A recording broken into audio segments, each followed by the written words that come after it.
Hello and welcome back to Jake's Journey, mate. Over the last 3 years, I've been documenting my transition from British soldier to being a nomad, living on the road full time in that off-grid camper right there.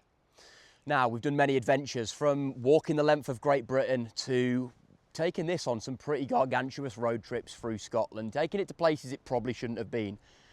Some of you might have watched the channel before, but if you haven't, this is the much and long-awaited van tour of Bo, my 2017 Peugeot Boxer extra long wheelbase, and to my American fellows, that is a Dodge Ram ProMaster.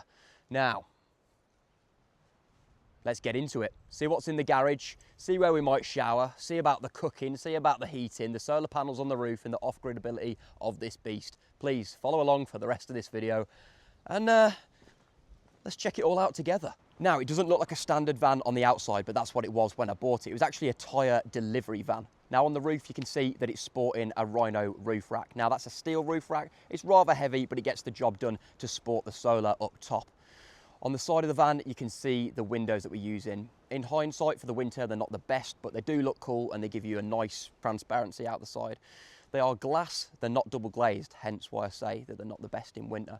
You've got your kitchen window there, your pano window to look out from your couch on to the outside world, which is beautiful in scenery like this. And then down low, we've got the wheels. Now, I've got all-terrain tyres on the down low. These are General AT3 Grabbers, and they're a good mid-terrain style all-terrain tyre. I'm also supporting the Rogue Alloy Black Charlie 1 wheels, which are brilliant, to be honest, and they look insanely cool. So advancing from road tyres to these more all-terrain tyre means that I've been able to take the van to some places that it probably shouldn't have been, up in Scotland and in Wales. Nevertheless, we have dragged the old girl into some precarious situations. Now, like I mentioned, it's a 2017, so that was right around when ULEZ played into the situation with engines. So it went from being a 2.2 Ford engine in this to a 2-litre HDI engine from Peugeot themselves. Now, it's not the best engine that we could have gone for, but it's a relatively strong 2-litre that's got about 120,000 miles on now. So we're laughing, and I'm pretty happy with it so far. I've made a few little innovations myself on the side here, where I tried to spray these up from the Hearing Aid beige tan. It's worked quite well on here, but I needed to put some plasticizer on, so it's now chipped off a bit. That's a future project. Being the 2017, you do get the facelift. You get the nicer steering wheel, which I've covered in this Real Tree one. I get many questions about this, but it's no longer on sale, so I'm sorry. I will link one below that's similar, but they no longer make this one. You get the sat-nav radio, media package, all that sort of good stuff. Aircon, which I don't think's working anymore since I came back from the Americas, and might need to get rejetted, but I haven't had too many problems with this van, to be honest.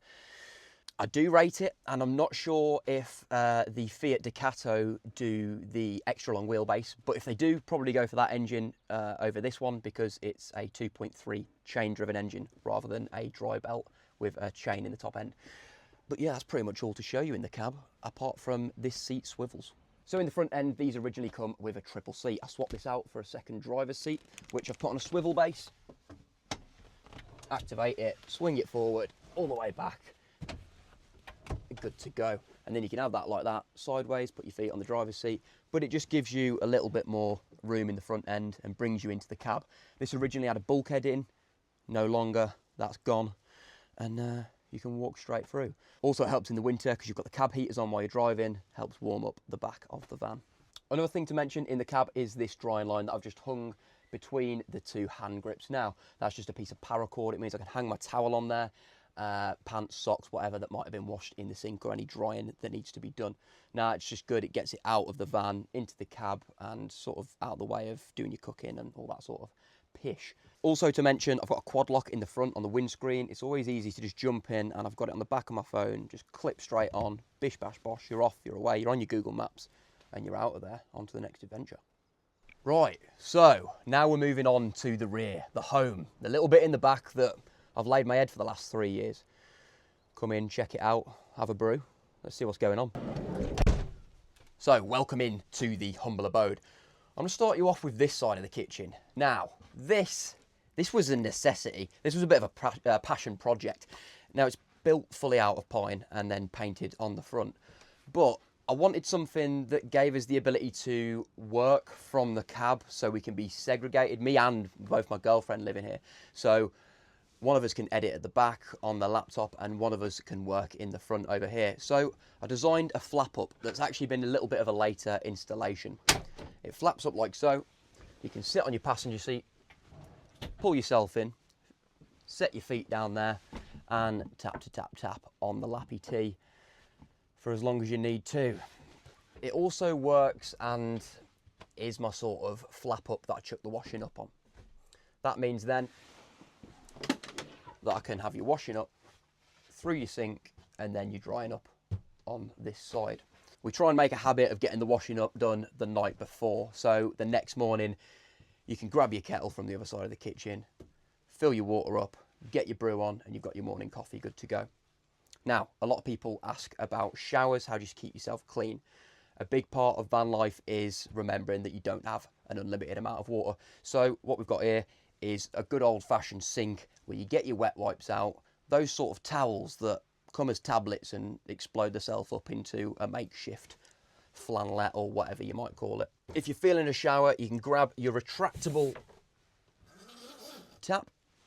Good for your washing up, but also good is your shower head. Chuck that out the side door and bish bash bosh, you're good to wash your sen, bolly to forehead. For the most part, showers use a lot of water, which you don't have when living on the road. We are fully off-grid in this van.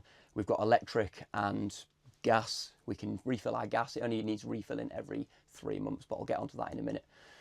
Water is a mass priority when it comes to living this lifestyle. So if you do want to go fully off-grid, ask yourself the question of, do we really need a shower? Can we get away with washing properly in shower conditions or bath conditions once a week? Now, most of the time that means you can end up at a gym, at someone's house, or just going out the side door, like mentioned previously. That wasn't a massive thing for me, as we've both got used to being pretty rough, pretty tufty, and we live a lot of life out on trail, doing long sort of through hikes and long bike packing trips, so we're used to being a little bit grubby. So it's food for thought on what you want in your van. What else have we got in here then? So in this little bit, the segment under the sink, this never gets opened. It's basically just your dead space. I could do with a shelf in there, but it's got your electronics to your pump solenoid switch off on the side there. This one, like I mentioned before, we've got our wash kits in there. It's kind of not to be sexist, but you know, the sort of man drawer. Everyone's got a man drawer, haven't they? Which I get told I'm not allowed to call it that. But anyway, then underneath we're moving down to some wicker baskets. It's got a little bit of a vibe.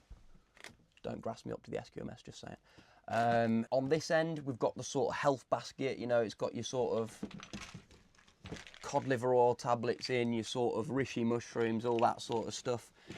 In the centre one, you've got your washing up liquid, your sponges, your well, they're supposed to be in there, your bags for your bin. And in this one, we've got our nuts and other sort of bits and bobs that we might chuck in our yoghurt from time to time. Down low, I've then got two of these, which open like so. That's rather messy at the moment, but you can see I've got like rice packets in there, jars, tins, all that sort of good stuff. And there is a second one down low there. So you've got plenty of food storage on this side. And that is the island.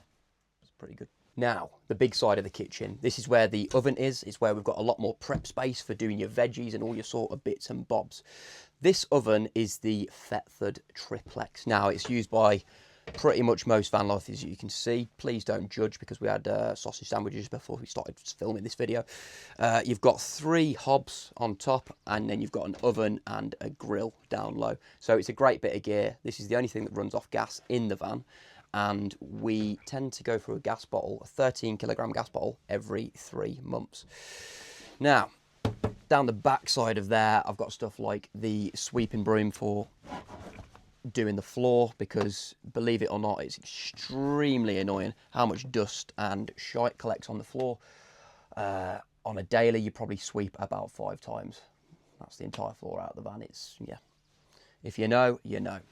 Underneath the oven, we've got the sort of dry goods, big larder cupboard. Now it's full of bread, lemons, avocados, all sorts of bits and bobs, as well as your morning cereals, if that takes your fancy. They're just on those big sort of runners, but I wanted a bit of a pantry there. Then on the back of this door, I've got my bin. This fan's lived in full time, so excuse the digestive biscuits and tea bags. And then, my friend, let me bring you on to the liquor cabinet down here, which involves yourself some Jack Daniels, some old-fashioned mead, olive oil, if that's your fancy, and some scotch. Not to mention a bottle of bleach and a gas bottle, which is... all the flammables next to the gas. All the flammables next to the gas. All the flammables in one place is what we like to see, and that is secure and gas safe. I built this out of wood at the time, and in hindsight, I probably would have built it out of, I don't know, steel or some sort of something else other than this, because it's probably a little bit heavier than it should be. But this is the larder. Now, the larder houses the spices, the courtesy Tommy K, and all your sort of peanut butters that you could ask for. But there you go, that just slides away, and I just enjoy it. I wanted to have a larder, you know. Onto the centre drawer. Now, this bad boy is your plates, your bowls. These are all plastic ceramic, so you don't end up going over a few potholes and blowing up the dining setup. Kitchen roll, all that sort of good stuff, matches and coffee. Now, that usually looks a lot worse than it is right now, but I did have a tidy up. Above here then, we've got a bit of overhead storage. I usually keep bread, tea bags. We've got your bananas there, your kettle to go on the gas, and your courtesy toaster. It's that time of year now where we've got a lot of electric coming in from the solar that we can afford to run a toaster. Next to that is where I sort of keep all the pots and pans. Now, it is an array, and it does usually look like shite because it's constantly getting rumbled and jumbled around as we're cruising around on the road. Your next one over, I will show you shortly. Down here, this is above the fridge, which is a new one because it recently died on me. So it's a little bit bigger, this fridge, and it's tight at the moment, this drawer, so I'm going to have to figure that out at some point. Knives, forks, spoons, you've all seen them before, the courtesy bits and bobs, and that's that. That's just a tray, actually, that you gave me, wasn't it, Belugi? Thank you. Onto the fridge. Now, this isn't actually a Yeti fridge, believe it or not, because it would have cost more than the van and the insurance combined. This is, I think it's called Cookology. It was 135 quid off their website, and so far so good. I've had it in a week. It's been brilliant. The one I had before it, they no longer sell, but it's pretty much exactly the same as this one. Your freezer is rather huge. Now, if you know, you know. It's working real well. Very happy with it, and it's a real good size. You get plenty in there, and I've just got the little sort of baby locks on the side there to stop it flying open as you're driving. And your fully laden fridge, which does two people good for about a week, which is pretty good to me. I think that's just about it in the kitchen, other than I will quickly mention this sliding window. It just means that when I'm cooking, between that and the MaxxAir Fan pushing air out, which is just above me there, you've got a nice flow that gets most of the fumes out of the van. And if you're really struggling with steaks, you can open the side door, but that does help. And then last but not least, apart from probably your sort of flick light we've got down there to make sure your steaks are medium rare, got the overhead storage in the front, which is where I keep the sort of blinds to block out the haters and keep the heat in on those winter days, as well as caps, waterproof jackets, and any other types of Renegade stuff. Right, onto the living room, dining room, and sort of chill area. Now, it's not too chill because I actually don't have any foam on these benches. There's all sorts underneath them, which I'll get into in a minute, but the reality is we're living pretty humbly. We've got wool blankets, sheepskin rugs, and that is what is keeping us going on the tush. But at some point I will invest in some squishier, cushier foam setups. At a push, you can sit two people either side, and then you've got your place for dining, which is a slide-out table from under the bed. And this is perfect for me and Bex, my girlfriend. We can just eat here at night and we're good as gold. And that just slides away under the bed, like so. I do need to get a handle on that at some point because I'm forever trying to jimmy it out like this, and at some point I'll do it. But anyone that's got one or is intending on buying one to build and sort out themselves will know that they're forever ongoing projects, these beasts. So underneath here is where we're starting to get into the electrics malarkey. We've got the inverter. This is a 3000 watt Renogy inverter, and that turns the battery power that I've got underneath the van into 240 volt household electric that you can charge your MacBooks and run toasters and do all sorts with that. So that's brilliant. And then on the inside here, I've also got a 12 volt, the diesel heater control panel. Now, that's how we keep warm in the winter. It's how we get our clothes dry when we've come off a mountain. It just gives us, it's the central heating for the van, in essence. Got my MacBook down there for now. We've got a Jackery down low as backup power, but I'll chuck you now into the main bulk of the electric system under the bed here. Right, we're going to pull these pillars back, and then we're good as gold to show it off to you here. Once you've removed the fancy white fronting, you can see the mumbo jumbo of electric control panels that go on underneath here. To those that know and that are interested, I've got two DC to DCs, which are 30 amp Victron Orions. They basically take the alternator charge from the vehicle when it's running and give you 30 amps each. So you've got 60 amps an hour that are going into the batteries when you're running the vehicle. That's quite a lot, because the lithium batteries that I've got underneath the seat here are 200 amp hours a piece. So we've got a full total of 400 amp hours of lithium. We've then got another blue box, which you might see here, and that says bulk on it at the moment. That's because the sun's out and we've got 600 watt of solar on the roof. That means that when the sun's out like so, we're getting up to 30 amps of power coming in from that, which is brilliant. And it just means that we can sit in this field, and we have been for about a week now, and the batteries are still at 90%. And if we get a good day, which we haven't, it's been very cloudy actually for the last week, we will be back up to 100% battery. Underneath here, you've also got all your isolators and your 12 volt panel, which runs stuff like the lights, the diesel heater, and little USB outlets that we've got in places for charging your phones and batteries and stuff like that. Mytha speaker there on the side. This switch here, you might be wondering, is the light control for the lights up top. These are just hockey puts. I've got 1, 2, 3, 4 in the ceiling, and that just gives you a little bit of ambience. Full blast in the winter or down low on an evening. Moving on to this side then. This is just a little bit of, it's where we keep our electrics and bits and bobs. We've got half each, top and bottom, and yeah, just a bit of storage. Right, so you've got to be quite minimal when you live in this lifestyle. So this is the pretty much the content of my clothes drawer. This side's mine. I've got my t-shirts, jumpers, trousers, and all that malarkey, pants, socks, and you're good to go. Now, this is obviously quite minimal. So we're bolstered by, under that seat, we've got a duffel bag apiece, which has got winter coats in and all that sort of stuff. Like I say, you've got to live a semi-minimal lifestyle like this, so we don't have many books, but this is the bookshelf with this little deer head here that is due to go on the wall, probably about there. Now, Becky has got her clothes on this side, so we've got a little bit of a layup there. And then over the rear of the bed, this is more for stuff like, again, a few more extra jumpers, waterproof layers, towel, and other bits and bobs, knickknacks, anything that we need to post as well, we usually just chuck up here. And there's some body armour and stuff like that for sort of fitness training and doing circuits up there.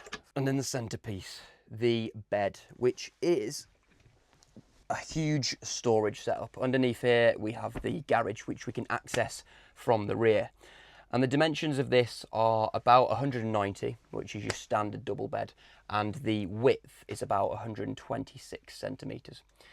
Your standard double bed is 140, so we're slightly shorter, but a small double is 120, so we're 6 centimetres bigger than a small double, which it's 2 pillow spaces and it seems to do us nicely. The good thing that you've got about this is that the rear windows open like so. So with the MaxxAir Fan on in the front, in the summer, you get a nice breeze dragged across your body, which keeps you cool and keeps it pretty looks. Plus, it's nice on a rainy day to be looking out these back windows. We've also got these blinds as well that cover them up and keeps the cold out in the winter. They've got a nice little aesthetic to them, which is kind of like mountain mist and looks pretty cool. And they go on like so, and they just magnet to the windows. Actually, a quick point to note is that we've got a little setup on the back here down at the window ledge. We can chuck stuff all down there and it ends up getting lost, which is brilliant. And then underneath here, we've got a camera bag, a Jackery, a diesel heater tank, to store diesel for the diesel heater down there, which keeps us warm with the outlet right here. Brilliant. It's because I take that off sometimes and put shoes in front of it, because with directed power that this gives, it will cause a meltage of shoes. So that's sweet to go. Camera bag back in. Bish bash bosh. I might as well show you this while we're here as well. Underneath there we've got your leisure batteries, which are your 200 each lithiums. So there's 2 down there. I don't feel like that's the best use of space, but I will say it works relatively well. Under this one that I didn't mention, there is actually a rather large, probably yay big by yay big by yay big. It's actually a sink, but used as a shower tray with a lined setup on the inside. The reason that's not used anymore, I used to have a curtain that pulled up out of it, but I didn't enjoy it as a shower. I felt like I was about to be a statistic on, I don't know, that bloke with the axe. What's the film called? You know, the bloke with the axe who's like, here's Johnny. Shining, yeah. The Shining. Looked like a Shining setup. So, yeah, here are some clothes down here. You can see the silver tray in the bottom. It used to come up and out here, and you could stand in this area and wash yourself down using the shower tap that you've seen up front, but I no longer use that, and we built a shelf above it, so that'll probably come out at some point. There's a few bits to do on the van, but the way we do it at the moment has been like this for a very long time, so we're pretty comfy, we're pretty happy. What to show you next? We're going to move on to where we store all our hiking, outdoor gear and all that malarkey, which is under the bed in the garage. Right, so the garage. This is where we keep all the good stuff, including hiking gear, camping gear, mountain gear,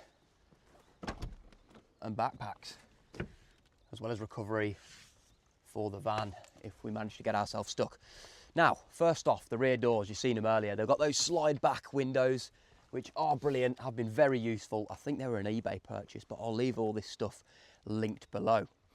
Straight away, we've got the roughneck shovel on the back door. Just helps and aids for recovery in case we manage to get bogged in, which happens fairly regularly with a front wheel drive van in the winter in some of the places that we take it. Nothing on that other door yet, but could do with getting the axe fitted, which would be quite dandy. Underneath the bed, this goes all the way back to where you had the inverter earlier. You've got about a foot underneath the bed of internal storage, and then the rest of it is external storage from out here. Backpacks. I use this still for going on tabs and stuff like that, to the military lads that know. And then I've got my ultralight backpacks. One for smaller loads and ultralight summer hiking. Another for a little bit more heavyweight hiking. This is the one I carried on Land's End to John O'Groats. Both from Atom Packs, brilliant British made backpacks, and Becky's Atom Pack, which I will link below all these, and if you use those links it squares me away, and also appreciate it if you do. They're custom backpacks. The way I thought about it was, if I'm building a van myself and having it custom exactly how I want it, the rest of the time when I'm not in this van, I live out of that backpack, so I want that custom and the same detail. Right, so what have we got in here? At the back here, I've got 3 25-litre jerry cans. Now, they're the ones that are one place change with the water system that's under the island segment of the kitchen. That's how we get our water supply. I will be changing this in the future to one big tank that sits in the same sort of place, and then I'll run a pipe through forward to the tap itself. But for now, that seems to be working, and I'll show you the way that's all plumbed in later in the video. But we've got those to that one side, and then we've got a duffel bag apiece. These are, I believe, 180 litre. I have one for my camping gear, and so does Becky, and they just sit at the back, side by side, like so. Halford's garage toolkit, Buckshy, but does most of the stuff that I need to on the vehicle when it's down to servicing and stuff like sorting Becky's bike out and that. And then on this side, I've got the majority of the rest of my tools and spares. DWATs for building the van and doing odd bits, as well as then the spares and repairs for the vehicle.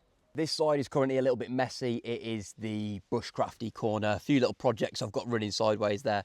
This ain't no Instagram van, it is my home, and you know, some places are a little bit messy, but that is just the way that it is. Down this side, on the right hand side, we've got stuff like a diesel jerry can for spare diesel for the diesel heater, and antifreeze, oil, and a bike washing kit for Becky's bike, which is usually kept on the back of the Land Rover. We've got the two vehicles between us, and it gives us a little bit of a, we can use one as the house and one as the car in situations when we're parked on permission land like we are now. Usually this garage will be a little more full with the canoe gear. We've got two paddles, two buoyancy aids, and then the canoe is usually situated on the roof next to the solar panels. That's a 16-foot Who canoe, and we use that for other trips that we go on. Jake's journey, mate, isn't just about the van, it's about canoeing, it's about hiking, and it's about the outdoor lifestyle that I've lived since leaving the British Army. This van has been a stepping stone from what was a single man's room, living in the block in Z-type accommodation in the British Army, to basically taking it out on the road and being able to live where I want with that. The downside, I haven't got a fully functioning shower with no water bills, but what I have got is a comfortable bed, a place to keep warm, a place to come back after going camping and living my experiences, and to enjoy this nomadic lifestyle. The transition from British soldier to nomad has been a pretty crazy one, and if you want to go back and look through the videos, I've been documenting it pretty much weekly for the last 3 years. So yeah, this has been a little bit of a mic'd up, not too much of a personality one, but just having a bit of an info dump on you about the van. But you know, if you want to see more of the content, follow the channel, check it out, subscribe if you want, don't have to, but you're more than welcome. And I'll try and list as much of the stuff that I've used for this build underneath in the description, and you can check all that out as you go. But if there's any more questions, I think I've covered most of it. I'll finally go onto my water system, and then we'll call it quits and you can get on with your days. It's bloody warmed up again, isn't it? Right, last but not least is the water system. I've showed you the sink up top, but this is the setup I've got underneath. Now, you can see straight away it's a simple setup. You've got a pipe that comes down from the bottom of your sink that goes straight down into this jerry can. This jerry can is your grey water. You take that, it looks minging, but that's just coffee granules plastered to the inside where I've just emptied them down the sink. You take that out, you empty it where necessary. The only thing that we use is bio detergent, so we're not leaving any nasties in the environment around us. And then you've got two of these 25-litre jerry cans. All that does is a pipe running off the pump down here. It goes down into that jerry can, and it's got a sort of stop lid on there to stop the water returning back out of it. And then it comes through into this pump. There's an accumulator, so the water, you've got constant water pressure, and then it comes through up into the tap and runs through the cold. Now, we don't have any warm water capabilities in the van, but for about 250 quid, I will be able to get an electric 240 watt heater installed. So at some point I will grab that, and we'll have a little bit more comfort and luxury. Right, so thank you so much for watching. It's been an absolute pleasure. Hope you've enjoyed the van tour. I have actually got another van tour of a small red Transit Connect, a micro camper, if that's something you're in the market for. I will link that here now, and another one of a micro car camper C1 that I did a build on just a while ago. If you're into the van life living, I've got plenty of videos on that from across the last 3 years, as well as wild camping, bushcrafting, canoeing and hiking. Feel free to click subscribe and check out the stuff that's coming out over the next years or however long I'll be doing this pish, but it's been an absolute pleasure for this one, gang. Thank you so much for watching, and I will see you on the next one. Peace. Have a good one.